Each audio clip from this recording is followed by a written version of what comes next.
This episode is brought to you by Netflix. 3 couples, 4 vacations, a lot to unpack. Watch The 4 Seasons, a new series starring comedy favorites Tina Fey, Steve Carell, Will Forte, Coleman Domingo, and more in a hilarious and heartfelt love letter to long-term relationships. Based on the original Alan Alda film. Watch The 4 Seasons, May 1st, only on Netflix.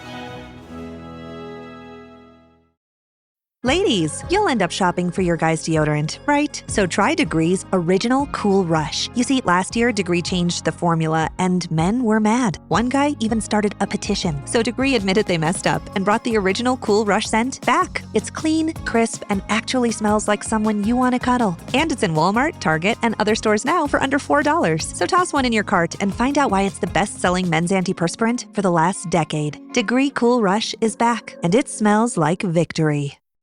Welcome back, True Crime Army. I am your host, Margot, and this is Military Murder, a show where I focus on crimes committed by military members and veterans. But don't worry, you don't have to know anything about the military to listen. You just have to be a true crime enthusiast, and if that's you, welcome home. Hello, my loves. I do have to correct an error from last week's episode on Maria Pacino. I kept referring to the grocery store by 2 different names, Food Lion and Food King. It was Food Lion, although I'm pretty sure those are no longer around anymore. Anyway, as crazy as it sounds, I was working on sending out swag to some of my patrons this week, and one of my patrons is connected to NAS Lemoore, which is just so funny and reminds me of what a small world it is. Also, did you know that some of the Patreon tiers include swag, like a bunch of stickers and even a podcast challenge coin? Yes. So if you haven't already, go check out my Patreon at patreon.com/militarymurder, and maybe you'll consider becoming a member. Okay, for today's case, fair warning that it does include mention of child abuse and a child's murder. So please listen with care. I first heard about today's case when someone sent me the link to the Facebook page titled Justice for Macy. I remember browsing the page quickly, and I immediately got a certain type of vibe, like a Casey Anthony vibe. And for those of you who don't know, Casey Anthony was a mom acquitted of her daughter's death. Well, as Myrtle worked through the research for this case, I mentioned that I was getting that kind of vibe from her, and Myrtle told me it was spot on. So let's get into today's case. Join me today as I tell you the tragic story of little Macy. Now, let's dig in. Military murder is an independent project and is not endorsed by the Department of Defense or any military component. The views expressed are those of the host. The content of this podcast is not meant to be legal or medical advice. Warning, this episode contains graphic details of murder and is not suitable for young listeners. Listener discretion is advised.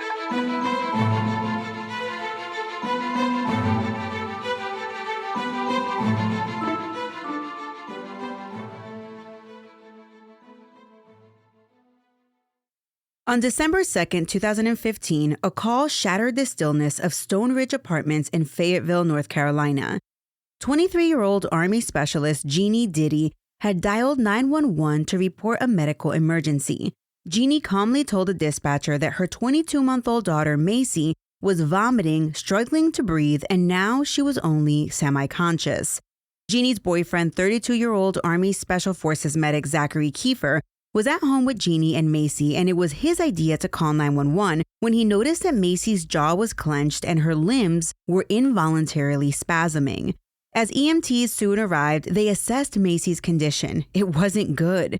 She had signs that her brain was deprived of oxygen for some time. As EMTs were whisking the child off into the ambulance, they noticed something. It was an unsettling calmness within Jeanie. She was not the wailing mother they were accustomed to. There was no panic in her voice. She was just calm. Specialist Jeanie Cassandra Diddy served as a chemical, biological, radiation, and nuclear specialist with the 525th Military Intel Brigade at then Fort Bragg, now known as Fort Liberty. Jeanie was either dating or engaged to Zachary, depending on what article you read. However, she and her husband, Kevin Diddy, were still legally married at the time. Kevin, the husband, was a sergeant in the Army, but he was deployed when Macy became ill. As the ambulance pulled up to the Cape Fear Valley Medical Center, a team of medical professionals rushed to Macy's aid. And what the doctors found during their examination of Macy was nothing short of horrifying.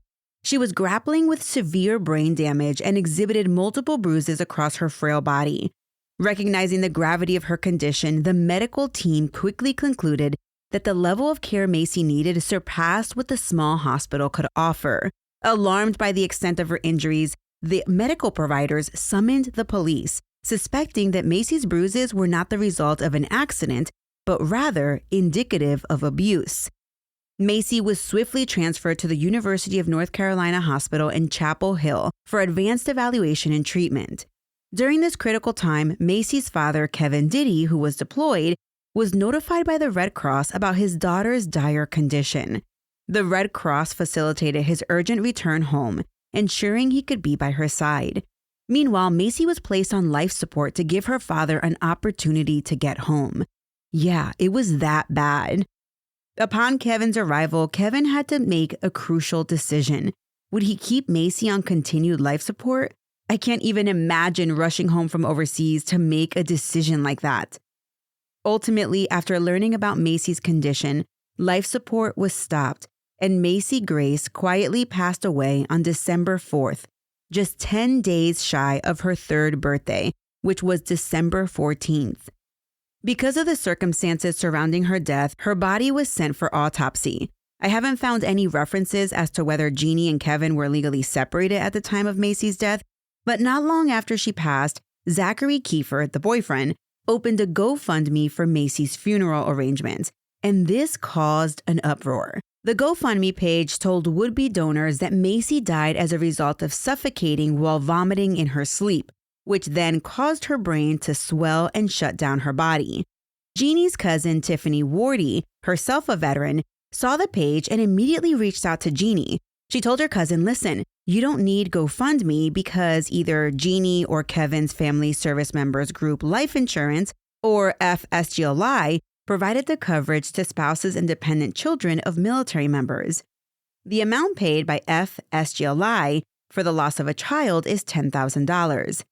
Well, according to Kevin's mother, Tina Goodwin, her son was planning on paying for everything for his daughter's funeral anyway. There was no need for a GoFundMe. Grandma Tina told the Fayetteville Observer that Kevin followed through with his word and paid for everything when it came time to lay Macy to rest. The GoFundMe account raised just over $6,000, but Jeanie denied that there was any money in the account.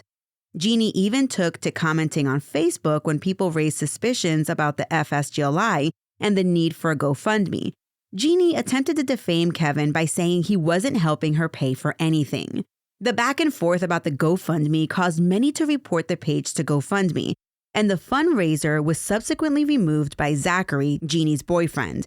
There was no word on the distribution of the money that had been donated, but this caused like a whirlwind of commenting on social media. It was crazy. So let's rewind a little bit. Let me take you back to 3 days after Macy died. A photographer by the name of Sonny Joe from Pennsylvania reached out to Jeanie to offer his condolences. I'm assuming that he did this via social media. About a month after this contact, Jeanie reached out to Sonny Joe and asked if he would create some pictures for her. She offered him $500. Jeanie confided in Sonny Joe that Macy died after she choked on a banana. After hearing this tragedy, Sonny told Jeanie that he would create the photos for her for free. Sonny later revealed to People magazine, quote, "She is 23 years old and that is young to lose a child. And I just felt for her. This was terrible. This poor girl just lost her daughter. This must be the most heartbreaking thing in the world. So when she asked me to do the photos, I said absolutely. I just knew that one way or another, I wanted to get the pictures done for what I thought at the time was a grieving mother," end quote. After he completed the pictures, Jeanie loved them. Sonny had gifted the One More Time package to Jeanie. It typically ran from $300 to $500 because it was a time-consuming project. The photos Jeanie wanted were a picture of herself at Macy's gravesite with Macy superimposed next to her. The child would have a supernatural angelic glow around them. To accomplish this, Jeanie would have to send pictures of herself at the grave. And Zachary, Jeannie's boyfriend, took several photos of Jeanie at the cemetery. Jeanie sent them to Sonny along with some photos that she had of Macy for him to Photoshop together. With those pictures, Sonny created a set of doctored photos that were of a sorrowful-looking Jeanie sitting on the ground at Macy's grave with a transparent Macy standing behind her with a hand on Jeannie's shoulder. Another picture showed Jeanie with a book on a picnic blanket still in the cemetery, with Macy sitting in front of her as if Jeanie were reading to Macy. And yet another picture showed them walking through the cemetery holding hands. All of the photos made Macy look like she had light emitting from her body, casting small globes and rays of light around her, making her look like the angel she was. It took Sonny about 3 weeks total to complete the Afterlife images, but once completed, he happily sent them to Jeanie free of charge.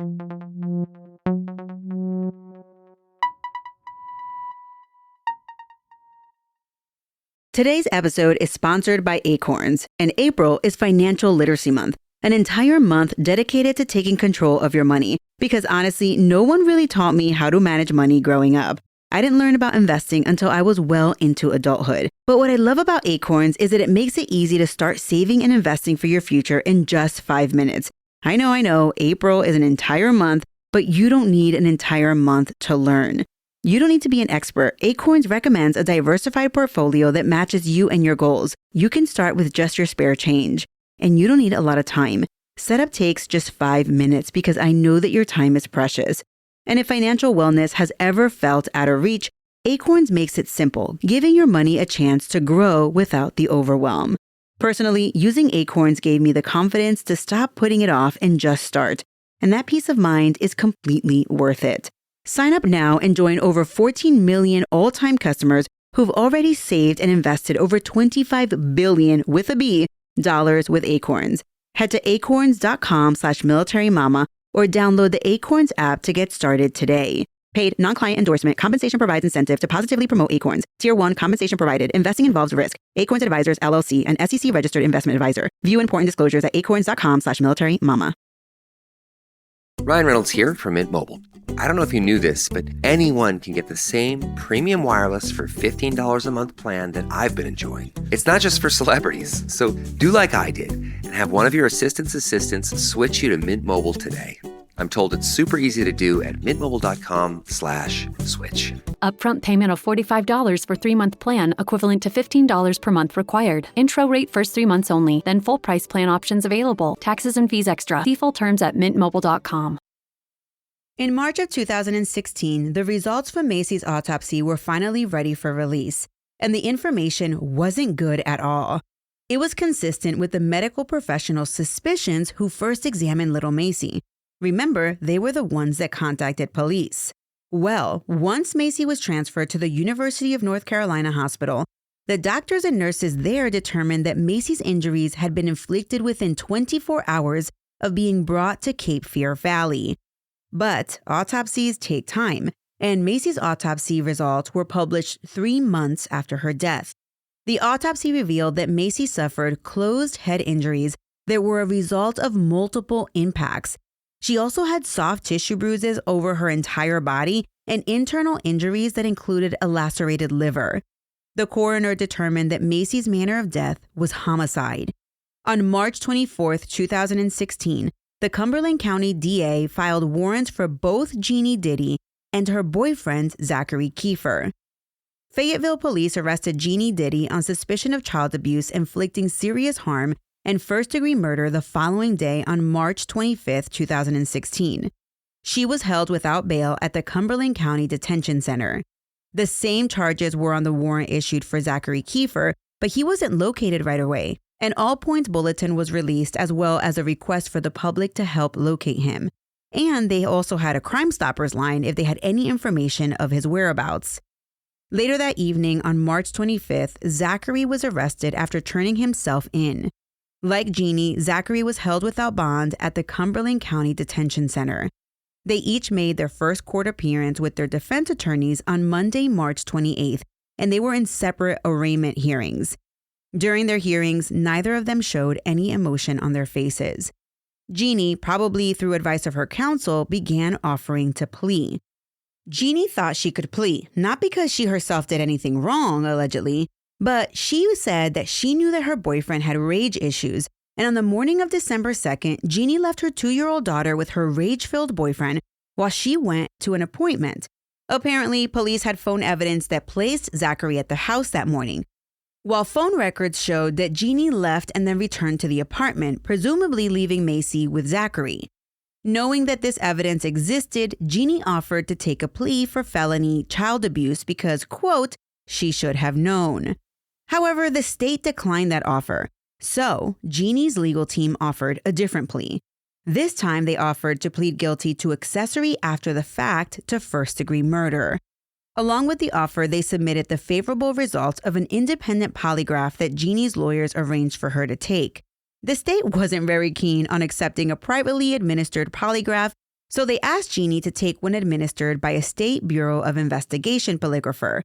Jeanie and her team agreed, and she completed the second polygraph in July of 2016. Most of these official results were consistent with the results from the privately administered polygraph. However, they did have inconclusive results when Jeanie was asked whether she felt responsible for her daughter's death, which honestly, this question is insane to me.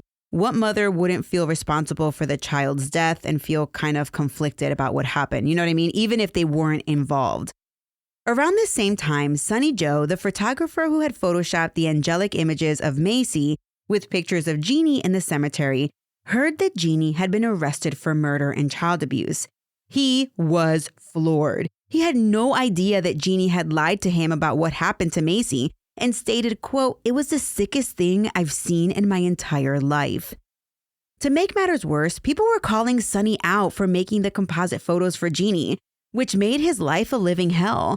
He stated, people have been telling me I made a mockery of a child's death. People are snapping, how can you do this? But I didn't know. Sonny called the Cumberland County DA and provided them with the story that Jeanie had told them about Macy choking on a banana and then having seizures. Jeanie had provided the police with a much different versions of what happened to Macy. According to Jeanie, she called her boyfriend Zachary Kiefer after she realized that her daughter wasn't feeling well on December 2nd, 2015.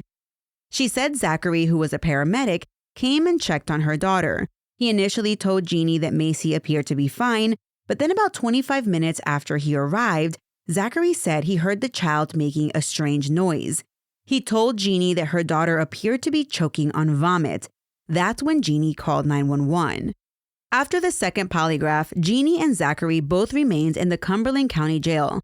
The prosecutor requested that they did not move for bond reduction or push for an indictment, or request a probable cause hearing until the state completed its investigation. Plea negotiations, however, could continue. In November of 2017, the state prosecutor asked Jeanie to submit to a new interview. She could choose to be questioned by the Fayetteville PD or with the state's investigator, Charlie Disponzia. Jeanie preferred to be interviewed by Agent Disponzio. The interview was completed on November 16, 2017. I was unable to find a copy of the interview transcript. However, a court document did state that Jeanie agreed to plead guilty to accessory after the fact to first-degree murder. On January 7, 2018, more than 3 years after Macy's death, the state provided Jeanie with a memorandum of agreement basically outlining her plea deal. The agreement required that 1, Jeanie will enter a plea of guilty to accessory after the fact to first-degree murder. 2, Jeanie will use her best efforts to do the following. A, submit to interviews and debriefings with investigative agents and prosecuting attorneys for the state and the U.S. of A. B, fully and truthfully disclose her involvement and the involvement of others in criminal activity, including her involvement in the case in which she is charged. C, submit to polygraph examinations of other similar investigative tools at the request of the state and the United States of America. D, actively assist law enforcement by participating in law enforcement controlled conversations and meetings with co-conspirators or co-defendants. E, testify fully and truthfully in any proceedings, state or federal, including but not limited to grand jury proceedings and trials regarding her and others' knowledge and participation in criminal activity and crimes of violence. F, comply with all laws of the state and the United States of America. And finally, G, waive all rights to any items seized by law enforcement in these matters, and agrees that same may be disposed of as by law provided without further notice to Jeanie. The agreement did not require Jeanie, quote, to forego requesting a bond reduction hearing, a probable cause hearing, or an indictment, end quote. Pursuant to the plea agreement, Jeanie was to provide substantial assistance and cooperation, and upon delivering such assistance, would receive an active sentence between 44 months and 65 months of confinement. So that's a sentence of a few months shy of 4 years, but no more than 5.5 years. If at any time Jeanie violated the terms of the agreement, the parties would be free to argue as to sentencing, and that the sentencing would be left to the discretion of the trial court without, those boundaries of 44 to 65 months. The agreement further provided that the state would not use any statements made by Jeanie regarding the case unless she withdrew from the plea. At that point, the state would void the agreement in its sole discretion if it determined that Jeanie had given false information or false testimony pursuant to this agreement. Jeanie signed the agreement and submitted it to the prosecutor's office, waiting for the plea hearing that was scheduled for March 7, 2018. However, on the day of the hearing, the prosecution canceled it. 3 weeks later, the Cumberland County District Attorney's Office announced that they had to withdraw as counsel for the state due to an unspecified conflict. The case was then taken over by a special prosecutor named Julia Hejazi. The Cumberland County prosecutor passed on that Jeanie had signed the plea agreement, but that since the hearing had been canceled by the DA, it meant that Jeanie had not yet actually officially entered a guilty plea. Now, this is very important, so listen up. Julia Hejazi conducted an independent review of the evidence, including new evidence that had been submitted over the past 3 years. She concluded that the existing plea deal was not what she was willing to offer. In April of 2018, the special prosecutor withdrew the original plea agreement and offered a new deal to both Jeanie and Zachary Kiefer. The new deal would require that both of them plead guilty to second-degree murder. Jeanie was like, absolutely not, and she immediately rejected the new offer. With that, on September 11th, 2018, Jeanie Diddy was indicted for felony child abuse and first-degree murder. Just after the indictment, Jeanie filed a motion basically asking for specific enforcement of the plea deal. She filed a motion to reinstate the original plea deal for the charge of accessory after the fact to first-degree murder. Basically, the defense was saying, we had an agreement and it should be enforced. The trial judge, Claire Hill, was like, no can do, amiga, and she denied the motion on November 29th, 2018. The special prosecutor, Julia Hejazi, moved to have Jeanie Diddy and Zachary Kiefer's trial combined into one, meaning that they would be tried at the same trial together. The trial was then scheduled for August 2019, but then it got pushed to November 2019. Also in November of 2019, after almost 44 months in jail, which was the minimum of the plea agreement, the state dropped its case against Zachary Kiefer. You see, new medical evidence determined that there was no way Zachary could have inflicted the injuries to Macy's body and head, and he was released, which is crazy to me that it took 3.5 years for Zachary to be released. Like, couldn't they have found this evidence sooner? Oh, I am so confused by this case and how it's being handled at this point. The new medical evidence established that Macy's injuries were inflicted about 12 hours before Jeanie called 911, which was way before Zachary had gone to her apartment on the morning of December 2nd, 2015.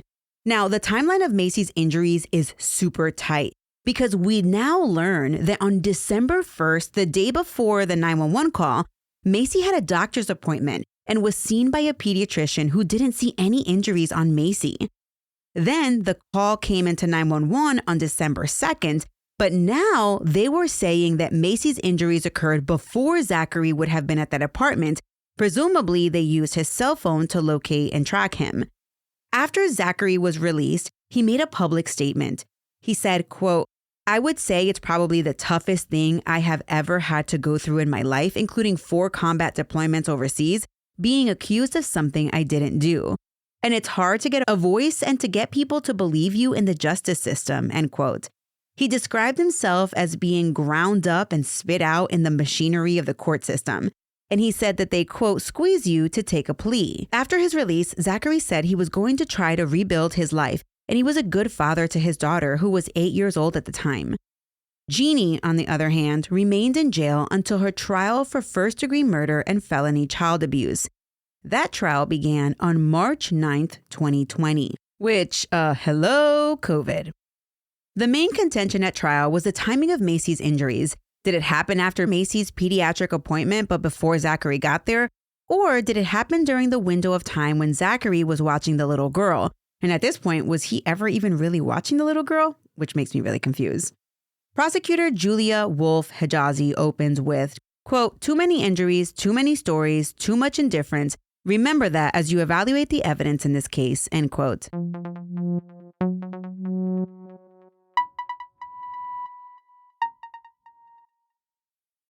Starting a business can seem like a daunting task, unless you have a partner like Shopify. They have the tools you need to start and grow your business. From designing a website to marketing to selling and beyond, Shopify can help with everything you need. There's a reason millions of companies like Mattel, Heinz, and Allbirds continue to trust and use them. With Shopify on your side, turn your big business idea into... Sign up for your $1 per month trial at shopify.com/special offer. Holiday presents, in the red corner, the undisputed, undefeated Weed Whacker Guy.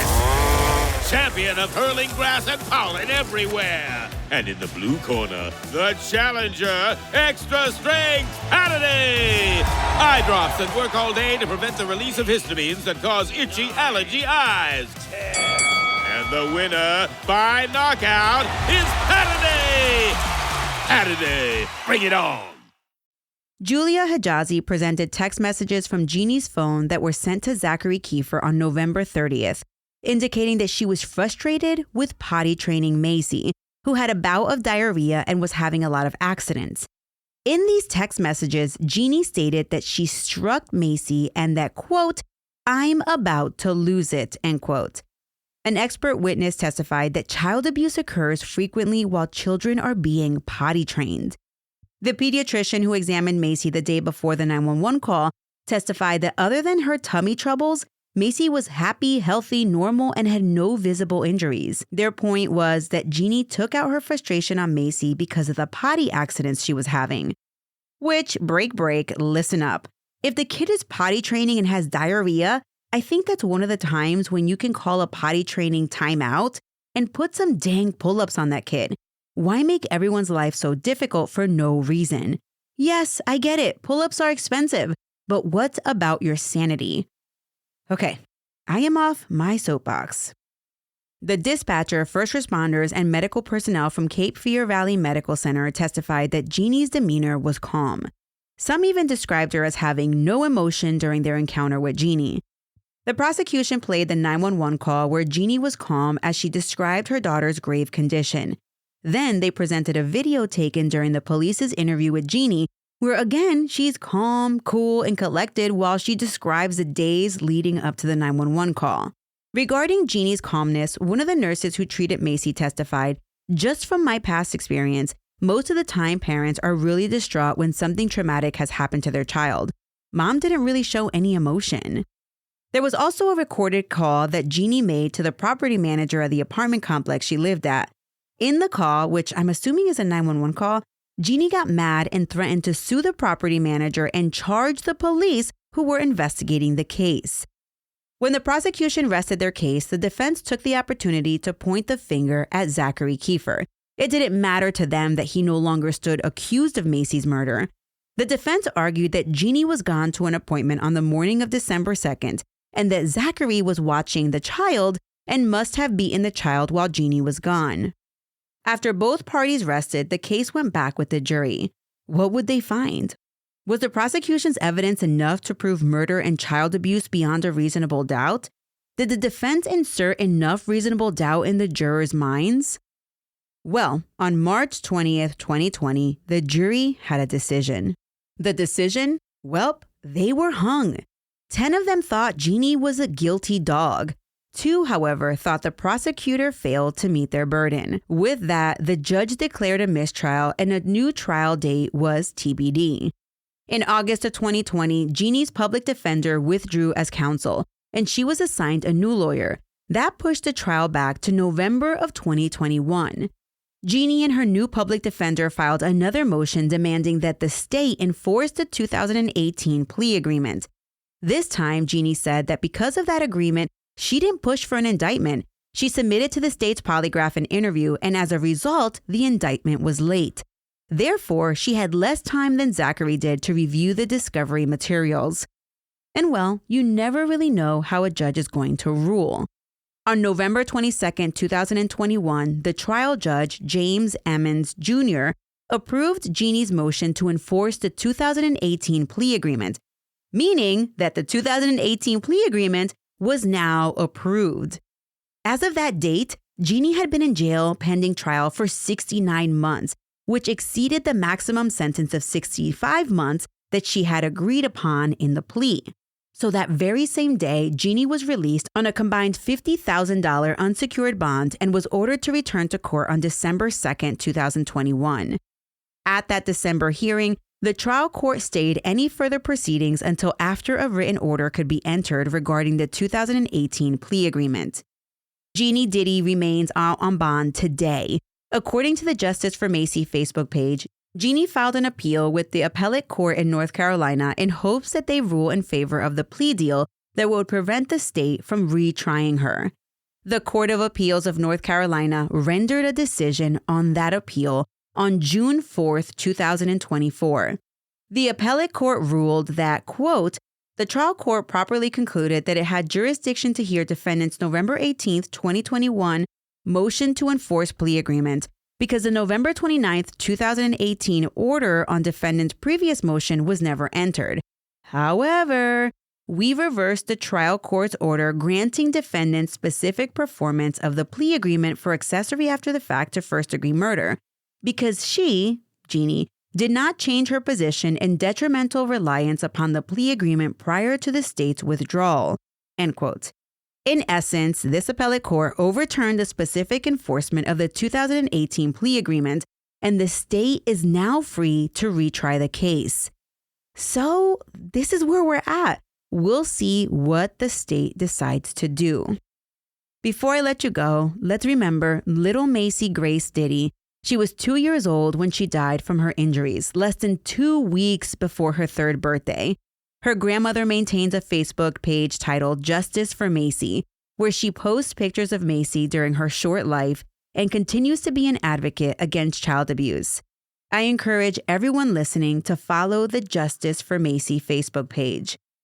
If you are a parent that struggles with parenting, or if you know a child who is being abused, find resources on how to cope with parenting, how to discipline versus punish your children, and more by visiting childhelphotline.org.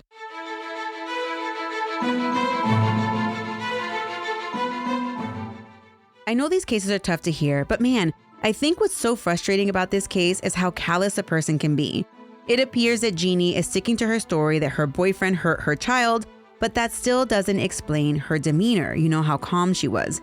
And frankly, those text messages to the boyfriend about losing it over potty accidents is very sad. And I know we all get really kind of animated when we're potty training our children. And if she was beating her kid, it's just really, really sad. The child was clearly having stomach problems. If full-blown adults poop themselves when they have a stomach bug, imagine a little person learning to run to the potty with tiny legs.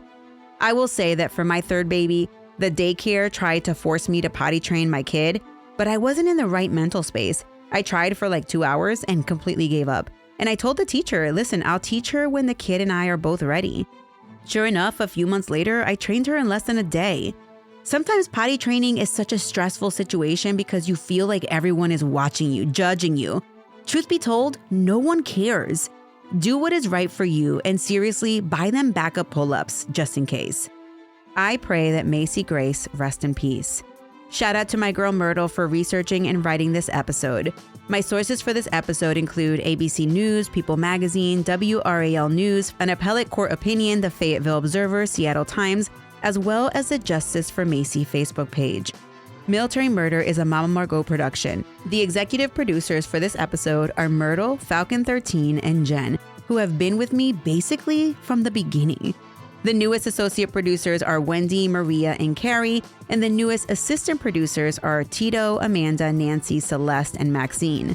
The music was created by Tyops. Until next time, remember, you never really know what someone is capable of, so remain vigilant always.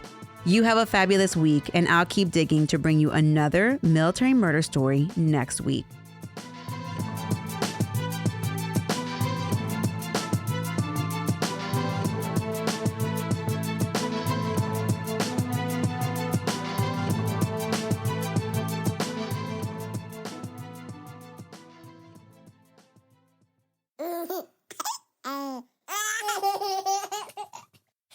Mama's working on her podcast.